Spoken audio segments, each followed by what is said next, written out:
बरणीवरल्या पेंड्या काढल्या आणि काढून खाली फेकल्या होत्या.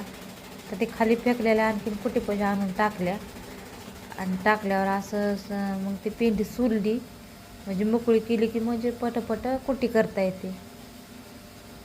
तर बघा आता ही कुटी करू लागली. आता एवढा आवाज असतो ना ह्या कुटीचा, कान किर होतात आणि धरायला काय ना कुणी नसल्यामुळे लेकरं कॅरेटमध्येच टाकत होते. आता ह्याची खायची मिठी किती आहे बघा ह्याची मध्ये मध्ये. आता तसं बघायला गेलं तर 5-7 शेळ्या आहेत आणि 2 मोठे वासरं आणि गाय. शेळ्या होत्या भरपूर, विकल्या होत्या अशातच.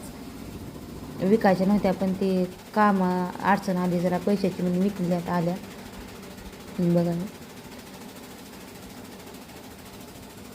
काम करून खायचं म्हणजे खूप खर्चडं असतं बरं का. एवढं करावं लागतं उटेरटा. आता हे वैरण हो काही कधी लागलं हे लक्षातच आलं नव्हतं. आत्ता बघितले रक्त येऊ लागतं. मग म्हणलं आता हे थोडं लागलं असं, पण ती चरचर करू लागलं ना पुन्हा, म्हणून म्हणलं बघावं. तर कांड्यामधून सरपांडलं होतं चांगलं, रक्त थांबणं झालं. आता हे थोडे राहिले होते, 5-7 पेंड्याचे केले होते अगोदर, एक सगळ्यांना टाकले होते. आता हे शेवटचं होतं. आता हे करून तसं ठेवायचं म्हणजे जाताना अनेकदा कॅरेट टाकलं की मग ती खाऊन मगम होतात, गच्च होतात म्हणजे काही लागलं बघा.